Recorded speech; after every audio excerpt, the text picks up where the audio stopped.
She stood in the kitchen and dried her hands. It was a mechanical gesture before cooking dinner for her and her husband.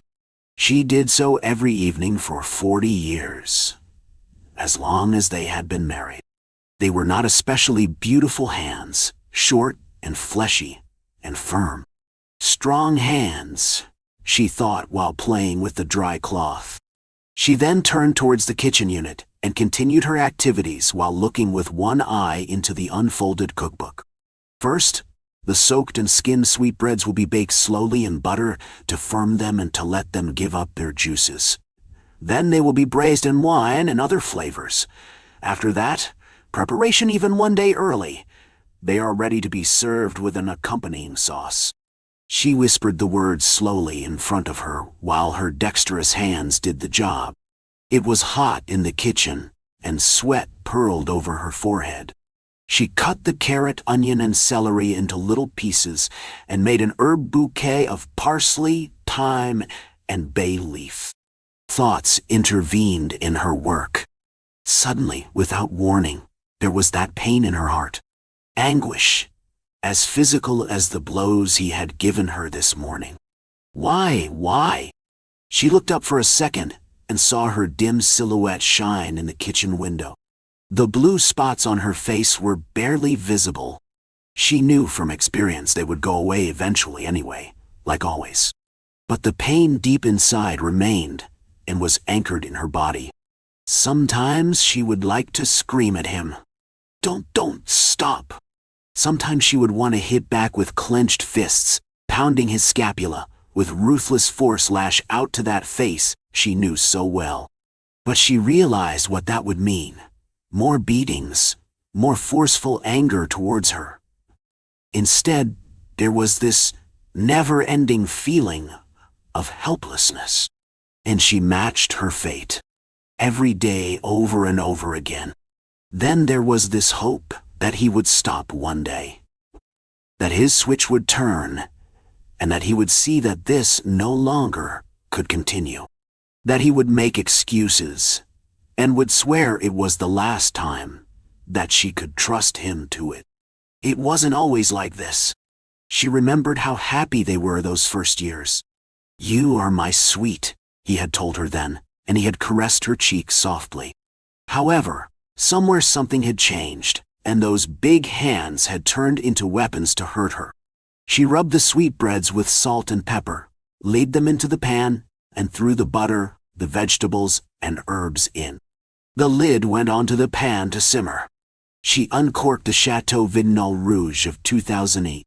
Half a liter went into the dish. She took a glass out of the cupboard, took a sip of wine, and closed her eyes for just a while. At first glance, that morning was like every other morning. The alarm rang at 8 o'clock, and she had stretched arms by her head to her back in an attempt to ease her muscles a bit. A moment like there were many, of freshness, well-being, and even a feeling of happiness. Everything was still possible at that moment. The world at her feet, she still was that beautiful woman. Already middle-aged, certainly, but still with that feeling of possibilities. Today was the day she was ready. Today was her birthday. The snore in bed next to her made her crunch. And like all the other days, there was that black cloud around her head immediately. Her husband turned again. His thick upper arm touched her shoulder so very lightly, and she felt a bitter taste in her mouth. Her forehead cramped slightly, and the thought began to grit. Again, she was captured in a hopeless life with a man she hated because she hated him. Oh yes, with everything inside her. "What are you looking at?" he had slung at her with a drowsy voice. One eye open, the other still closed by sleep. Nothing is the matter. I am getting out of bed. Go back to sleep." Quickly, she had pulled the blanket off the bed, and she stood next to the bedstead, ready to run out of the bedroom away from him. She accidentally, with a sway, bumped down her glass full of water from the nightstand onto the blankets, all wet. He was wide awake now, and with a swift jump, he stood beside her. One lump of meat, one lump of anger. "Bitch!" "Why you always start in the early morning with your Mao," he had said, his hands clenched into fists, his face cramped in a fury. And he had hit her, in the face, on the chest, on her breasts, and in her stomach, until she panted for breath, and had begged him to stop. With a scowl, he then had hidden in the bathroom to take a shower. She had heard the water running while she still was shivering on the mat by the door, her arms crossed in front of her body, her cheeks wet with tears. That morning she had dressed quickly, a cup of coffee at the kitchen table, a feeling as if she was about to choke. Only until the front door slammed, she could breathe again. She had cleaned the house in a haze. She had done the laundry and swept the floors. There was that sudden panicky feeling doing the groceries, so she ran home, the bag with vegetables dangling in her arms. Inside came the tears. On her way home, she had lost the meat. He came to the house that afternoon at 4 o'clock. She had hoped he had bought flowers for her 60th birthday, but he had looked at her as if she was crazy. At that moment, she knew something had to give. While he stood with his back to her, she had taken the big butcher's knife. The 4 thrusts went stupendously easy. When he collapsed without a sound, she had a peaceful feeling.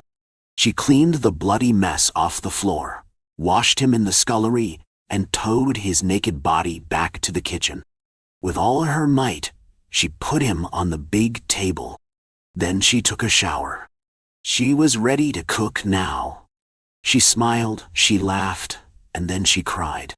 In my time as a practitioner of dark magic, roughly 200 years give or take, I have come to several conclusions. The first is that I decidedly do not like people. I have been chased from village to village by people who view my practices as profane and perverse to the natural order of things. It's beyond fine to stand in a town square and chant in a dead language for some puffed-up god of spring or some other twaddle. But spirits forbid that a young boy should peer through my window and catch me painting sigils with deer blood to protect my home. Apparently, parents in this age are not very big on teaching their little goblins the value of privacy. Alas, too many homes in flames and desperate sprints through the forests have left this, now very much in shape, wizard desiring a permanent home. Which leads me to my next conclusion. I will never move again. My current place of residence is a lovely little hovel I have set up for myself in a cave, a decent distance from the edge of the forest. I will not mention which forest, as I may still be alive at the time of you reading this helpful tome, and I do not have a high tolerance for neighbors, as you're about to find out.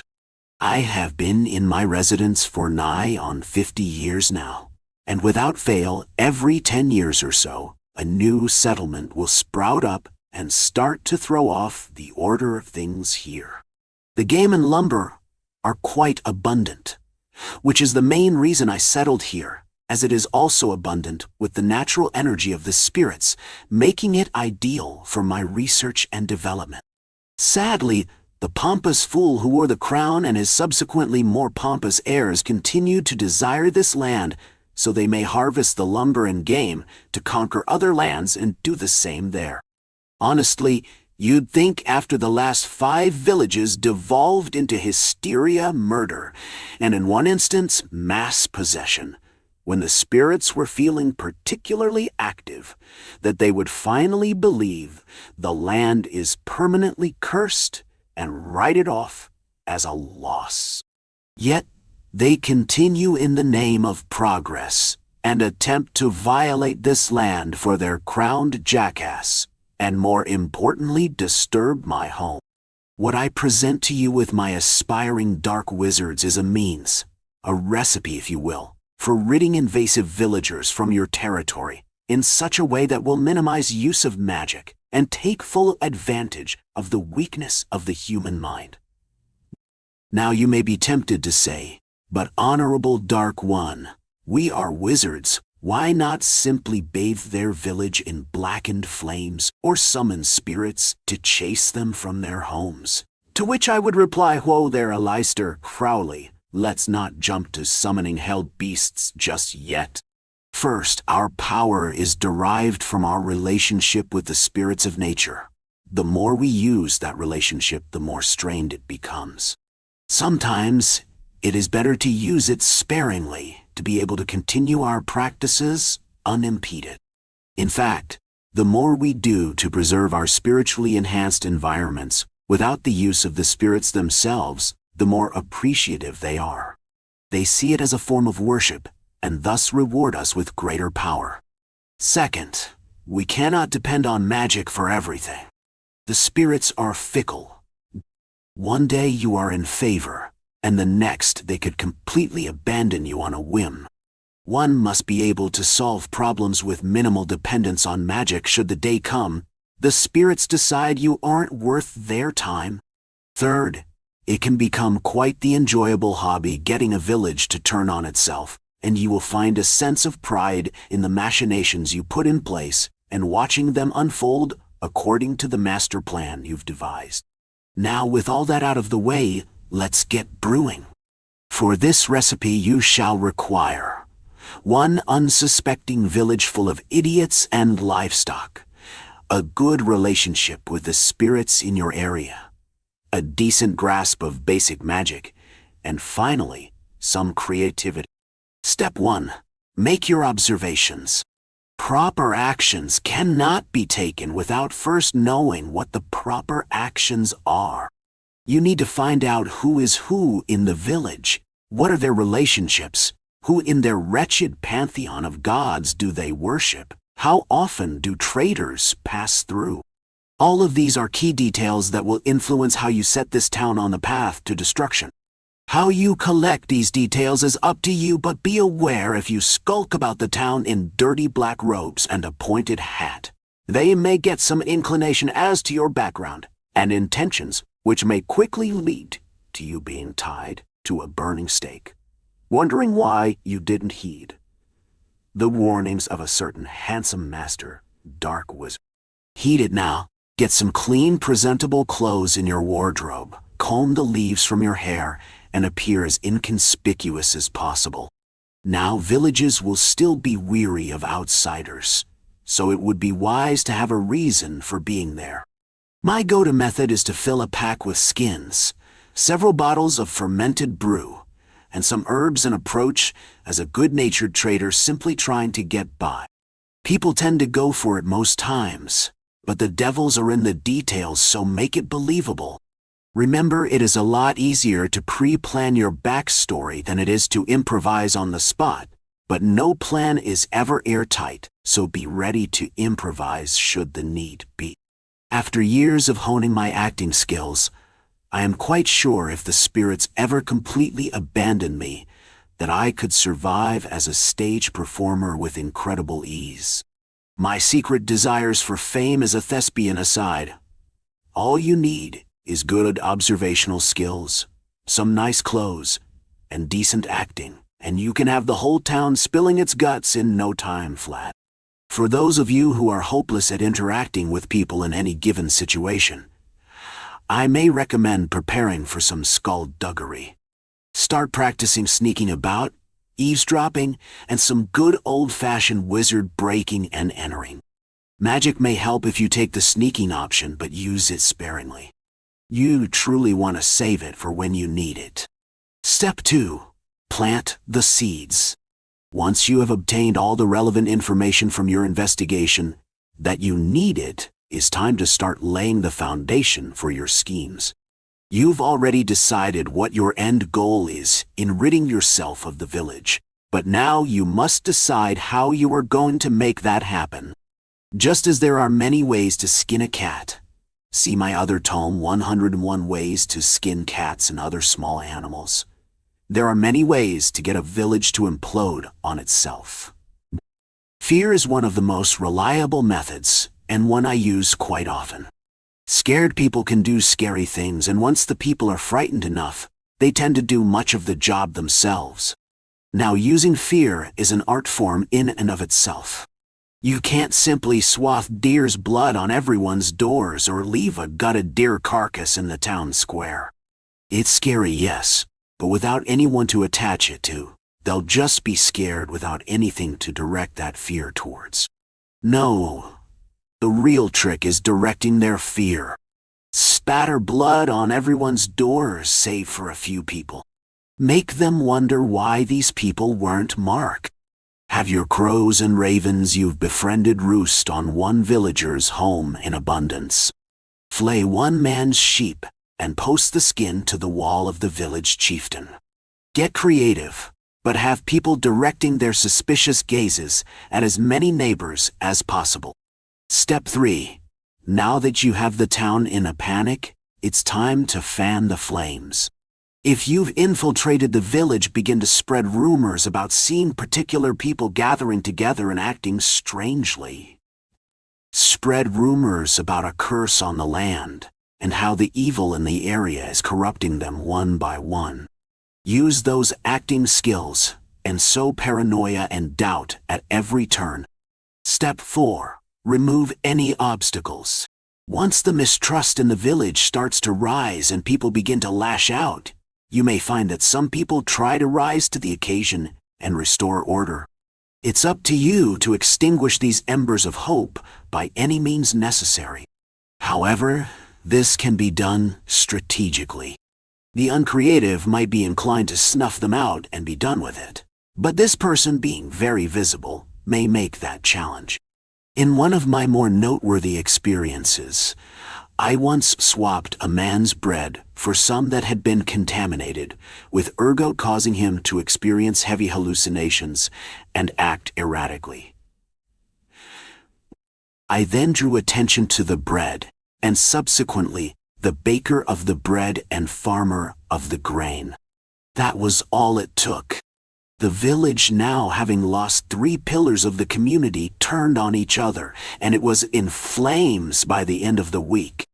Meanwhile, I was watching from the edge of the woods, nestled on a rock with a particularly pleasant, fermented brew. Whatever obstacles you may face, remove them, but do so in a way that benefits you and speeds up the process. Step 5. Ensure no one attempts to resettle for a good while. People aren't very smart, and they may be tempted to settle again if you don't act. Before anyone comes to investigate, plaster sigils on every surface possible, deface temples, leave forged journal entries describing the land as cursed, and that all who attempt to settle there will perish in a horrifying manner. It won't work forever, but the better you sell it may delay the fools from attempting to try again so soon. Step 6. Optional. Now you may be thinking the work is done for now, but with a little bit of effort, you can extend your reprieve from pestering bumpkins by spreading rumors of curses upon your land. I suggest doing this at roadside inns and taverns, as rumors spread from them as easily as a plague. Do this whenever possible, and you will enjoy peace and quiet for an added several years before the next headstrong nobleman thinks the rumors of curses are nothing but ramblings from country peasants. But now you are equipped with a simple recipe of fear, mistrust, and a little subversion that will have them eating each other alive. Modestus, Rosita grumbled. Tonto, you're barely touching your food. How are you supposed to track down Smiley on an empty stomach? I sat across from Rosita at a table outside the Lambert Inn, my legs stretched out as I picked at the remains of my dinner. The cicadas were loud, like they had something urgent to say, but I couldn't find it in myself to give a damn. My mind was on Kevin Smiley. I glanced up at her and gave a half-hearted shrug. She was looking at me with those dark eyes of hers. Her face was sharp, strong with high cheekbones, and a mouth that could turn cruel or kind in a heartbeat. Sturdy with broad shoulders, she'd survived more than her share of hardship. It showed in the way she carried herself, ready for whatever the territory would throw at her. Just thinking, I muttered, taking another bite of refritos, even though I had no appetite. Thinking too much with that brain of yours is going to kill you, she smirked. Something behind her words made me pause. It wasn't a joke. Not this time. She leaned closer, lowering her voice. With those folks that have gone missing, you know as well as I do that something's wrong. I've got it handled. People are saying that they're hearing crying outside of their windows at night. It's almost like Smiley's luring people outside with wailing, like someone's being murdered. Or crying, maybe. They think someone's in danger, and then they vanish. Some people say the shrieks are. Well, not Smiley's doing. I stiffened but forced out a laugh. If people stopped believing in shit made up by old women to scare misbehaving toddlers, they'd be fine. Ghost stories won't keep Smiley from slitting our throats in our sleep. You know that as well as I do, Rosita. This needs to be taken seriously. Rosita didn't flinch, just kept staring at me with an unmatched intensity. I know what I've heard. And when people get that scared, they don't lie. Either he's cruel and enjoys toying with people, or it's something more. I opened my mouth to argue with her when something moved at the edge of my vision. I glanced past Rosita, toward the shadows just beyond the reach of the light from the inn. For a split second I saw her, a woman standing by the trees, her figure pale and white against the black brush. Her hair hung in damp ropes over her face, and though I couldn't see her eyes, I felt them on me. I stood, ready to address whoever it was. And then, I blinked. She was gone. Modestus. Rosita spun in her chair to follow my stare. What's wrong? My heart pounded in my throat, but I forced myself to chuckle. I hadn't slept in a week knowing that Smiley was this close. Nerves, did you? That's all it was. Nothing but nerves. I'd been so focused on the threat he posed that anything Rosita said spooked me silly for no reason. Rosita didn't say anything more at first, just stared at me like she was trying to read what was going on inside my head. Finally, she sighed and looked down at her own plate. You better be careful, Modestus, she said softly. There's more out there than just Smiley. I snorted, trying to brush off her words as superstition, even though my hands felt clammy against the wood of the table. You shouldn't be peddling old wives' tales, Rosita. I believe there are things in this world that don't fit nice and neat into your head. And I believe if you keep looking past them like they aren't real, one day they'll look right back at. All at once I heard something. A soft, low wail, carried on the breeze like morning. I froze. The sound trailed across the wind crisp and clear. Did you hear something? Rosita's voice pierced my mind, sharp. I shook my head, swallowing the unease. No. I didn't believe what I said. Gay, gee. That night I stomped my way to the river to see for myself what was really going on. I wouldn't let Smiley terrorize me like this. Not again. Maurice insisted on coming with me, his grip on his cane tight, and I didn't fight him on it. Truth be told, I didn't much like the idea of going alone, even if I wouldn't admit it out loud. Smiley as a person didn't scare me much, but that didn't mean we weren't an even match in a fight. That, and he fought dirty. For all I knew, I could be walking right into a trap, and the last thing I needed was to get gunned down alone. At least Maurice's massive frame might intimidate some of Smiley's more lily-livered men.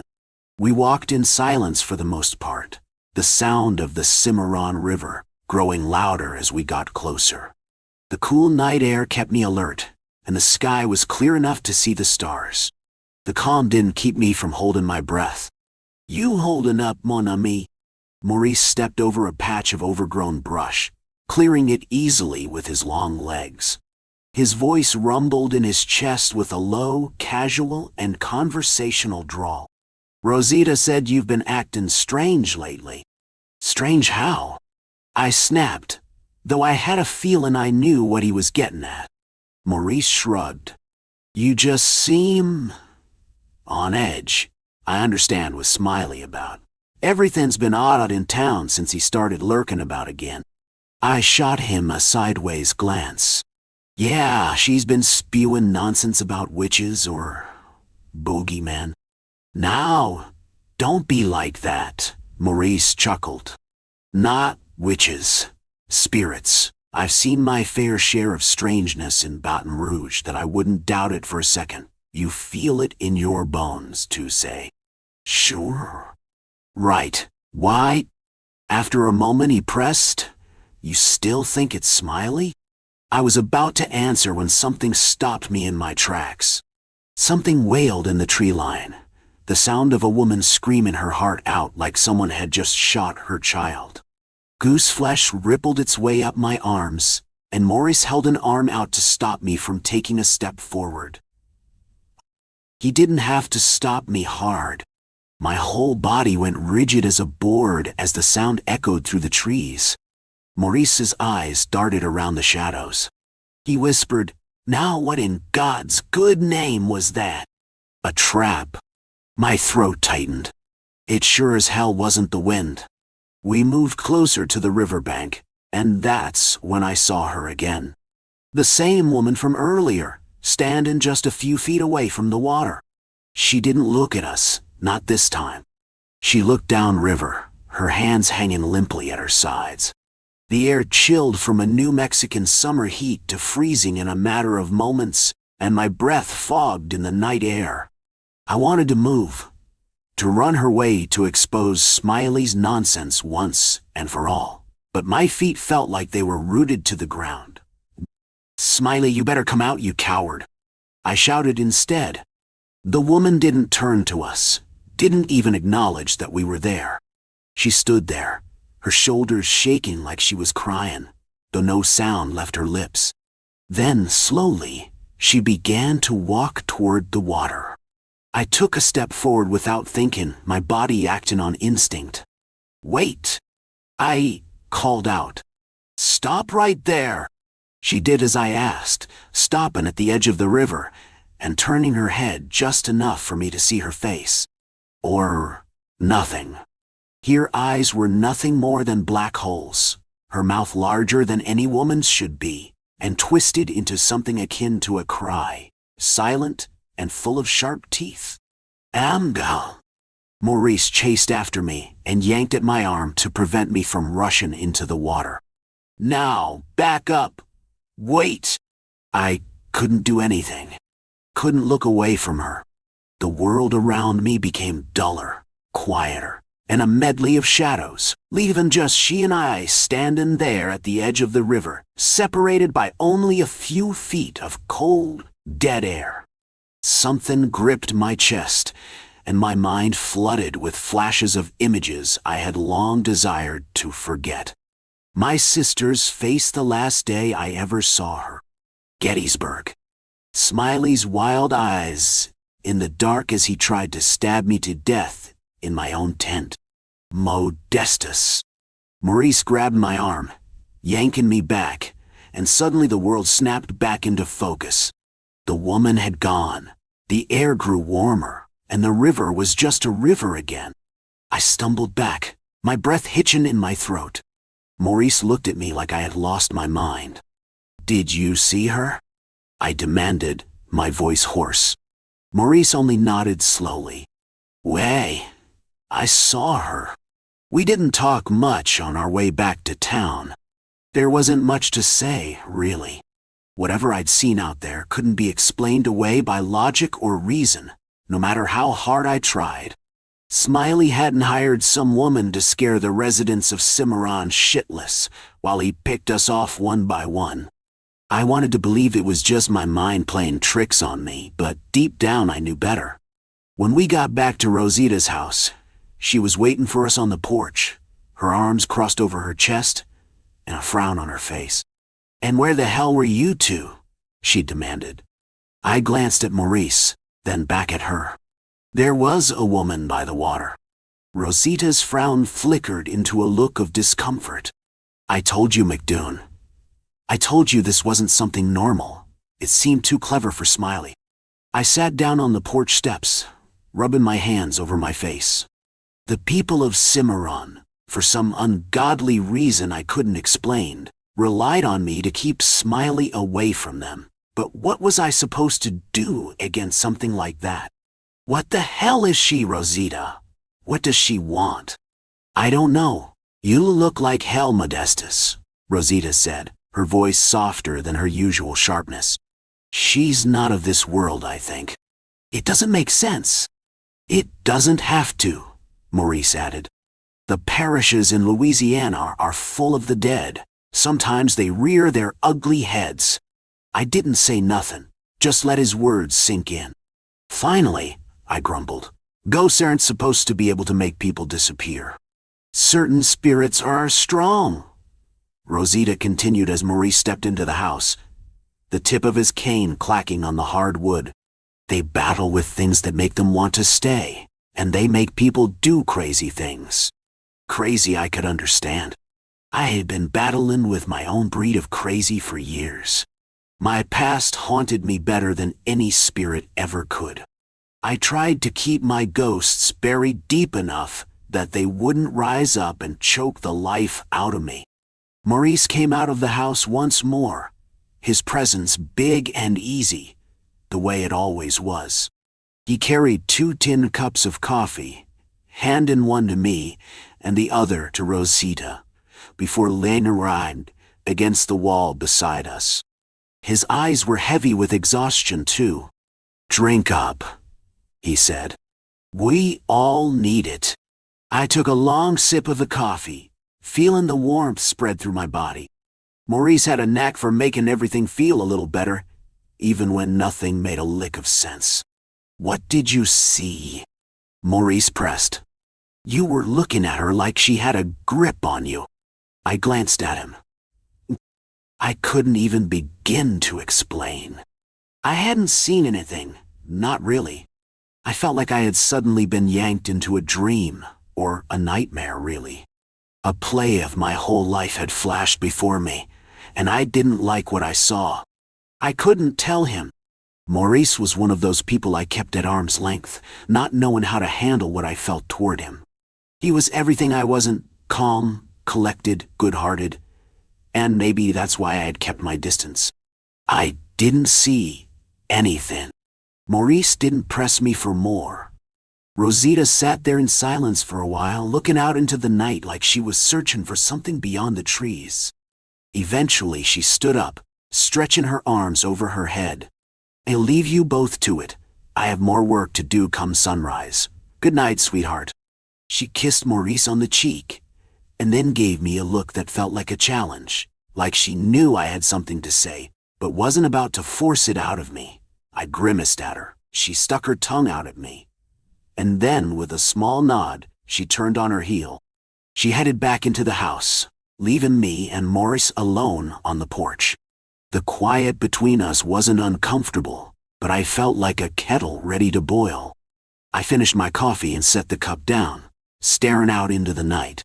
Maurice watched me, waiting for me to say something. I've been running for a long time. You know that? I said finally. From a lot of things, mostly myself. Maurice didn't say anything, just waited for me to continue. I felt like she saw me, everything I've ever done wrong. Maurice's expression softened, and for a moment neither of us spoke. I looked over at him, meeting his gaze. And now, I reckon it's time I stopped running. The path to the river was familiar, but tonight it felt like walking into a cemetery. The trees swayed gently in the breeze, and the water gurgled softly ahead. The sound of the woman's weeping began long before I reached the bank. She cried low, broken, and full of the same sorrow that haunted me in the night when it was quiet, long before she even came to Cimarron. It called to me, familiar, grief. When I stepped out of the trees and into the open, there she was, standing at the water's edge like a sculpture. Her long white dress, soaked in mud from the bank, clung to her form, accentuating how skeletal it was. Her dark hair dripped, sopping wet, as though she had just come out of the water. She didn't turn when I approached, but I knew she felt me. "I came," I called out, my voice stronger than expected. "What do you want from me?" She stopped weeping, her shoulders snapping straight. Slowly, she turned to face me, her hollow eye sockets fixing on mine. They weren't empty, they were endless, like pits that could swallow me whole if I let them. Any beauty she once had was stripped away by the atrophy in her cheeks and the blue veins that splintered around her lips like spiderwebs. But I didn't look away. I couldn't. "You know me," I said, taking another step forward. My boots crunched on the rocks at the bank. "You came here for a reason." She tilted her head, her expression unreadable. Her lips parted, though no sound came out. Her words hit like a blade to my chest. "You ran." I instinctively flicked my hand to the spot near my heart where Smiley's scars remained. "I did." The words fell from my lips like stones. "I ran from Gettysburg. I ran from my friends, from my family. I ran from everything that mattered. I left them to die by Smiley's hand, and I've been running ever since."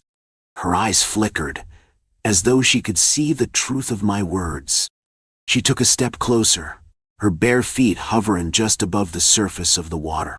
Cold radiated off her skin, chilling me to the bone.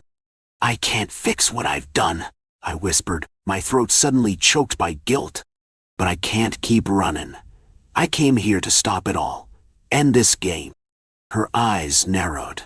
Something sparked in the emptiness. Recognition, maybe, or a glimpse of the person she'd been before death took her. Then, with a wail that cut through the night like ice, she lunged at me, her hands outstretched like claws.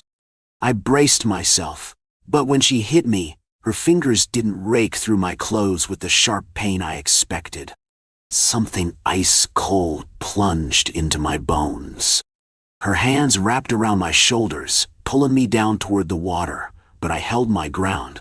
"I'm sorry," I choked out. "I'm sorry for what I did. But I won't let you take anyone else just because you're hungry for people like me." She froze, her grip loosening slightly. Her dark eyes bored into mine, our faces inches from each other, and for a moment, I thought I saw her soften. Her lips trembled. Her body went limp, her weight sagging against me like she didn't have the strength to keep going. She was tired, just like I was. Tired of searching, tired of mourning, tired of existing. Gently I pushed her back toward the water. She faded as she shrank beneath the surface, her body dissolving into mist and ripples. The night fell silent again, as if nothing had ever happened. I stood there for a long time, just watching the water. Somehow, I didn't feel too much better. I had no explanation for what just happened, and Smiley was still out there, camping just beyond town. Cimarron would be safe for now, but the quiet wouldn't last long. I couldn't change my past, but I sure as hell wouldn't let my past destroy my future. Smiley was one ghost I wouldn't let haunt me anymore. A week ago, I finally saw it, and I haven't been able to get it out of my head since. Tucked away, behind protective glass. Out of my reach, but not out of my dreams. Before, I had only seen it in old books. Read about it between musty pages, like it was a fairy tale. Legends and stories spanning centuries. But now, I know it's real. I've seen it with my own eyes. It's no longer a fairy tale. It made me wonder, are the legends and stories real too? And if they are, that means I could fix everything that's wrong with me and my shitty life.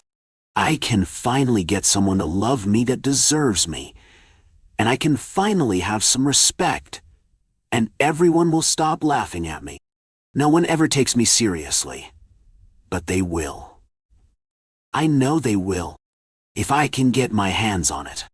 to feel its cold curves against my chest, the warm leather cord strapped around my neck, to put on full display to the world that I've been reborn, made anew. From my ashes of my sad existence, I'll rise and shine my light to the heavens, so angels will envy me. It's only a matter of time before I get what I rightfully deserve. Before I get what's rightfully mine. Every night, when my eyes close, I see it. I get closer and closer to it, reach my hand through the glass, and right when it's in my hand, I wake up. But last night, when I woke up in the same spot, my hand tickled like something was there. I've been at work all day feeling it sit in the palm of my hand. My nerves tell me something is there. My hand keeps wanting to grab at the dreams that caress my fingertips. Tonight will be the night. I can feel it calling out to me. It cries to be free of its invisible cage just like me. So for tonight, I have an idea. I swiped a few sleeping pills from my parents' house. My bear of a dad takes one of these and he's out like a light. I'm nowhere near his size, but he isn't trying to save the one and only bog mother's talisman from his dreams. I hope 3 will be enough. Bottoms up. Now, to crawl into bed with my old stories of the bog mother. The stories told of a great witch that used her magic to control the world around her. First, she learned to control nature. She made the plants and trees grow so thick and tall and tightly bound in vines to create a fortress to protect herself. Then she managed to control the animals. They were her eyes and ears. Rats, skinks, and ravens infesting the towns near the bog. She knew of every misdeed and murder, and the darkness that sits in men's hearts. And finally, she controlled men by smelling out their desperation. The stench of their weak wills, fragile minds, and greedy hands smelled ripe and delicious. But like every other living thing, time ravaged her. Her youthful, shapely body became withered and frail.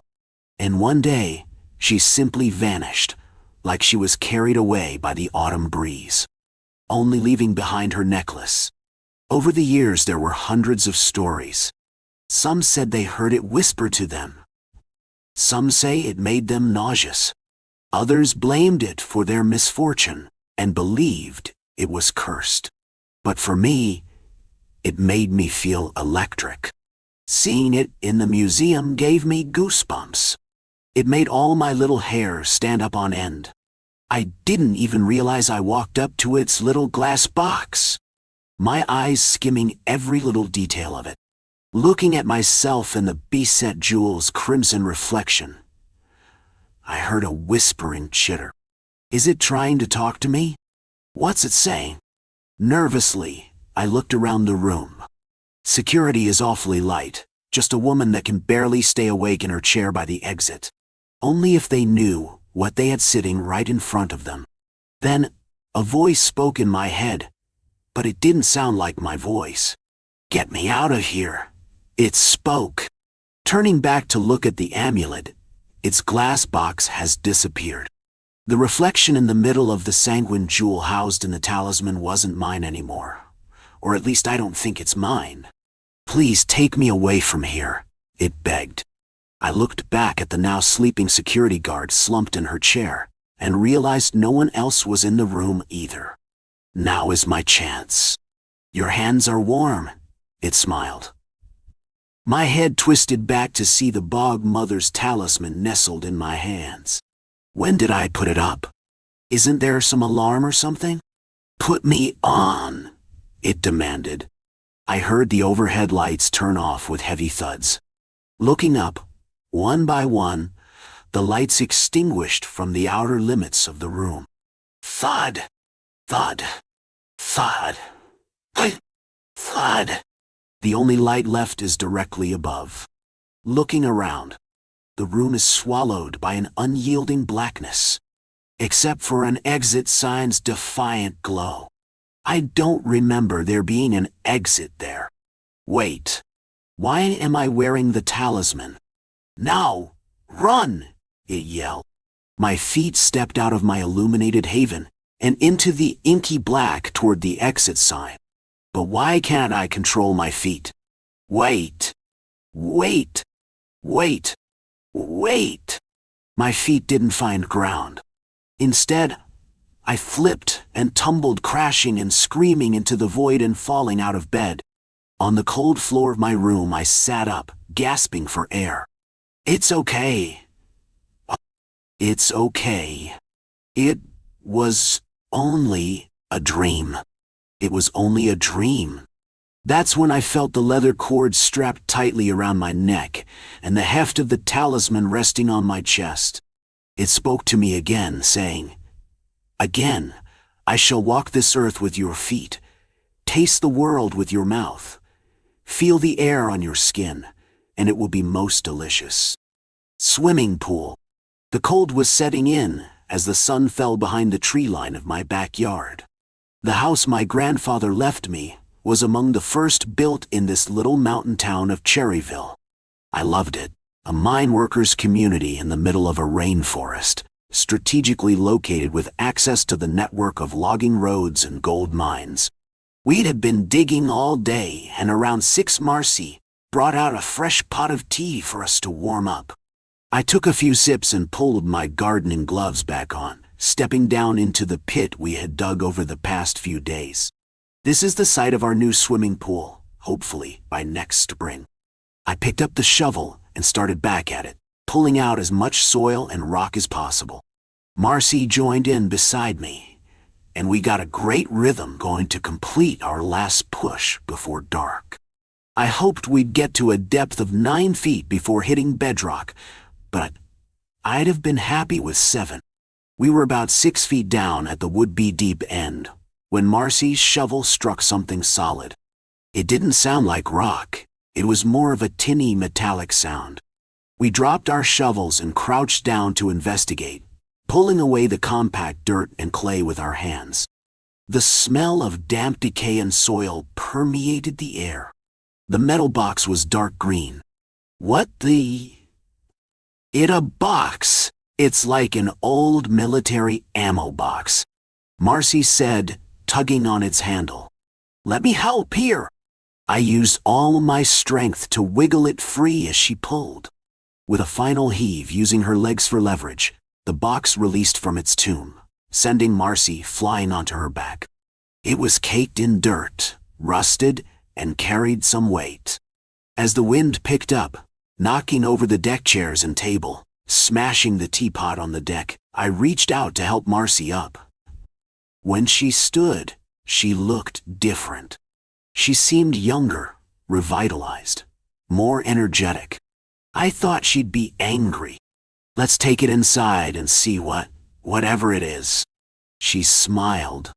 Yeah, okay, yes, but let's clean it up a bit more first, I said, and we did. We brought it in and put it on the kitchen island. The words struck me right in my gut as I read it. In stenciled paint, it read, RCA, Tactical Kit. Stepping well away from it, and as Marcy reached to open the hinged lid, I grabbed her hand and pulled her toward me. Ow, what's wrong? She slapped me on the shoulder with her free hand. We don't know what's in there. Could be explosives or some crazy biological shit. Oh, damn. You might be right. She pulled her arm away from my grip. We should probably call the bomb squad, I suggested. Really? The bomb squad? You mean Jeff from Arlington's mine? She was right. There is no bomb squad here. Jeff was the only dynamite handler we could name, and he lived in a trailer just 10 minutes away. Well, yeah. Should we call him over? I suggested warily. Let's call him, but he might be drunk already. Call. I'll put the box back in the yard, I said, and Marcy nodded. I stepped toward it, then carefully lifted the handle and put my other hand beneath it. I carried it like it was a sleeping baby, but it made me feel nauseated. I set it down outside, gingerly. Marcy couldn't take her eyes off it. She laid down her phone. Fuck it. Let's just open it up. This is not how I picture us dying. I said, no, Jeff. Quit being a wimp. This could be an artifact. It could be worth money. Okay, but we have to be careful. I relented. Marcy walked over to where we had sheets of plywood stacked against the wall, under our bedroom window. She dragged one over and leaned it, giving me an inquisitive stare. I went to the pile and dragged a second board over, placing it against hers. Cool? She asked. I'm not going to open it. I'll hold the boards. Finders keepers, I guess? Okay, I'm going to pop it open, she said, picking up a discarded hand shovel. I braced the two boards, on the ready, as she approached our discovered relic. I could hear her prying what sounded like metal clasps popping loose. I heard a strange hissing as though decades of trapped air was escaping. Bang! Marcy screamed. I jumped, nearly dropping the plywood onto her. Don't! As she laughed, her cell phone rang, startling me again. It had to be Jeff. Yeah, no, it's real military stuff. I'm about to open. She put him on speaker. Do not open that box. Jeff yelled through the phone. I'll be there in 10, he said, and hung up. Mars, I think we should listen to... I ducked. She was going to open it. A few seconds of worry passed when I heard the screaming. Wah, dude! Marcy's voice trembled and pitched like I'd never heard. When I saw her face, I dropped the boards. She jumped out of the way of the falling plywood, picked up the metal case with both hands, and marched back into the kitchen. I was right behind her to see her lay it down and proceed to remove stacks and stacks of wrapped paper money. Cash. Lots of it. I couldn't believe my eyes. There had to be thousands. Holy! I said, grinning. Finders keepers, right? She laughed. I was dumbfounded. It has to be my grandfather's stash. He couldn't have intended for anyone to find it. The wind blew stronger outside, rattling our windows. Between the crumbs and placemats and the dirty cups on the table, we were looking at about $240,000 in old, out-of-print cash. The stink of it was consuming the tiny kitchen as Marcy started to bag it all up. She ran it over to our linen closet while I closed up the canister and sat down. A beautiful moth fluttered into the light fixture and cooked itself dead on the bulb. I was shivering badly, but it was warm inside. The knock on the door was loud and urgent. Jeff's voice boomed. Hey, I'm here. You guys okay? We didn't move. We waited. He pounded at the door, knocked on all our windows, yelling, Hey, it's Jeff. He kept circling the house, presumably investigating. Marcy came to the back door and opened it for him. I shuffled in my seat, eyeing the metal box. I brushed it off a little more. I closed it and clasped the latches down. That was the first time I heard my grandfather's voice since I was about 10 years old. It was grainy and weak, like the last time I heard him speak. Bury me once, get ahead. Bury me twice and thrive instead. His voice was so clear and tangible. I took it to heart. Did he bury this money for me? I waited for Jeff to go back to the front door and threw the money can back into the swimming pool pit. Marcy answered the front door and brought Jeff inside. He's a towering giant compared to me. A wealth of explosive knowledge I could only pretend to be savvy with. I know Marcy likes him. I know Jeff likes Marcy. A guy can just feel that from far away, and it really doesn't matter if they talk about it. It's just natural human business. It's non-negotiable. Jeff stepped into the kitchen, his boots shedding soil at every step. So, where's the bomb? He asked, lifting up my tipped-over chair. False alarm, I guess. Marcy was worried about the storm, I said. Marcy came back into the kitchen with the bag full of money and plopped it down on the table in front of Jeffy. I sat, grinding my molars, looking away. Oh my God. He opened the bag, thumbing through the thousands.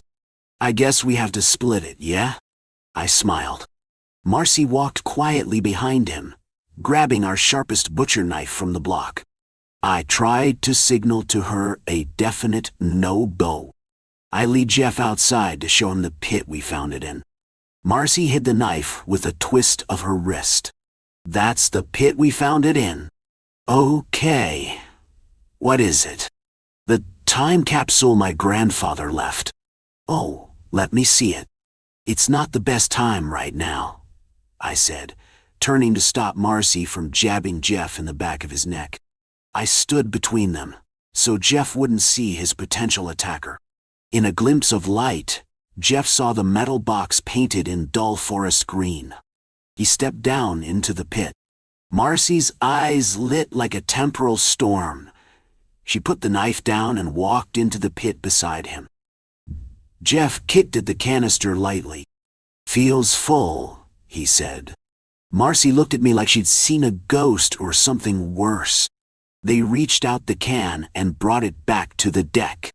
I felt a scream that shocked me deep in my soul. The skies were actively angry, so I swung open the back door, went inside and locked it up behind me. I watched through the screen. They screamed. They cheered. Another $200,000 in old cash. I ran to the closet to check, and yes, we still had the first pile of money. It was real. It was a lot of money. I hid it under our bed. This is fortunate. Jeff stood, laughing as Marcy stabbed him repeatedly with a broken screwdriver. She pushed him into the pit and kicked the better part of a pile of loose dirt onto him. She came running back into the house with another serious stack of money. I thought she'd lost her mind. More likely, I had lost my own. Either way, there was another stack of money on the table. Marcy was panting, grinning ear to ear. We did it, she said. What do you mean? We're rich. The box, it's alive. Oak, bulk. Is Jeff? Don't judge me, Lenny, she said. Lenny was my grandfather's name. I'm Trey. Now Marcy isn't Marcy anymore. Throw the can back into the pit, I scolded. She did, and fell to the floor, weeping. She glared at the oven. The grease on top lit up in violent flame. She walked toward the linen closet, swung open the door and screeched like an ancient chest hinge. Her bones crumpled, popping and crackling as she dragged her body around, fingernails as an anchor in the hardwood. I watched and followed as she searched the house. Only stench remained where the money once was. I left her to check the pit again. The rain was heavier, and the wind ridiculous.